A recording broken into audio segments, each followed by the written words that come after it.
আমাদেরকে যে মা 10 মাস 10 দিন একা একা পেটে নিয়ে ঘুরেছেন, সে কেন একা থাকবে? আমরা থাকতে?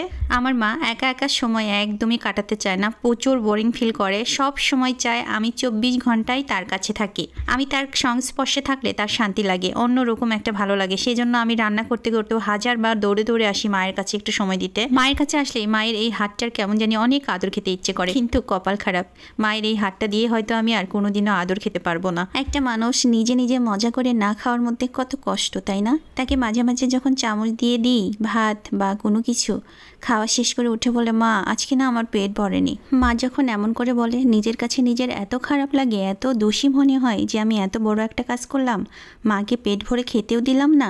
মনে হয় পৃথিবীর সবচেয়ে নিকৃষ্ট জঘন্য কাজ আমি হয়তো করে ফেললাম। আর কয়েক পিস চিকেনের টুকরা নিয়েছি, সেটা দিয়ে চিকেন টিক্কা বানাবো। আমার এসব সম্পূর্ণ রান্নাই শেখা আমার মায়ের কাছ থেকে। বাট এখনও আমি যতই মজা করি রান্না করি না কেন, আমার মায়ের হাতে চিকেন বিরিয়ানিটা আমার মুখে লেগে আছে এখন। হয়তো জীবনে আর কখনো কোনোদিন মায়ের হাতের রান্নার স্বাদ আর পাবো না, কিন্তু মায়ের হাতের রান্নার স্বাদ কখনো ভুলতে পারবো না। প্রত্যেকটা রান্নার স্বাদ আমার মুখে, আমার স্মৃতিতে, আমার রক্তে লেগে আছে। পৃথিবীর কোথাও গিয়ে এই স্বাদ আমি খুঁজে পাই না, এমনকি নিজের রান্নার ভিতরেও না। আল্লাহ গো, দাও না আমার মাটাকে সুস্থ করে, আমি আবার আমার মায়ের সেই স্বাদের রান্নাগুলো খেতে চাই। বড্ড মিস করি। মা রান্না করবে, আমি পিছন থেকে এসে মায়ের কোমর চেপে ধরে বিভিন্ন ধরনের রান্না টেস্ট করব, আর বলবো, মা এটাও দারুণ হয়েছে, এটাও দারুণ হয়েছে, এটাও খুব মজা হয়েছে। সেই ছোট্টবেলায় যেরকম করতাম, আজ থেকে 8-9 বছর আগে যেরকম করতাম, এই সুন্দর মুহূর্তগুলো কি কখনো পাবো আমি ফিরে?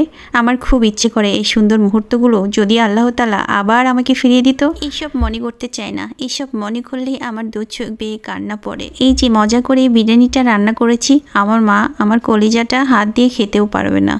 আর যদি মা হাত দিয়ে খেতে পারতো, আমাকেও তুলে খাইয়ে দিত, মাও খাইতো, আমার আর হাতটাই মাখতে হইতো না। ঘিয়ে ভাজা এই সেমাইটা মা বলে ঘিয়ে ভাজতে হবে এমন কোনো কথা নেই। আমরা যখন রান্না করব তখন ঘিয়ে ভেজে দুধ দুধ করে রান্না করব, তাহলে এই ঘিয়ে ভাজা সেমাই হয়ে গেল। কত রকমের সুন্দর সুন্দর টেকনিক শিখেছি আমি আমার মায়ের কাছ থেকে, সেই টেকনিকগুলোকেই আমি কাজে লাগে, আমার কাছে খুব ভালো লাগে। আমি যখনই রান্নাঘরে রান্না করি, টুকটুক করে হেঁটে হেঁটে এসে সে দরজায় দাঁড়িয়ে থাকে। আমি মাঝে মাঝে অবশ্য চিল্লাপাল্লা করি যে এভাবে একা একা উঠে আসো, যদি পড়ে যাও কখনো। বলে, মারে তুই রান্না করতেছিস, রান্নার গন্ধতেই আমি চলে আসলাম রান্নাঘরে।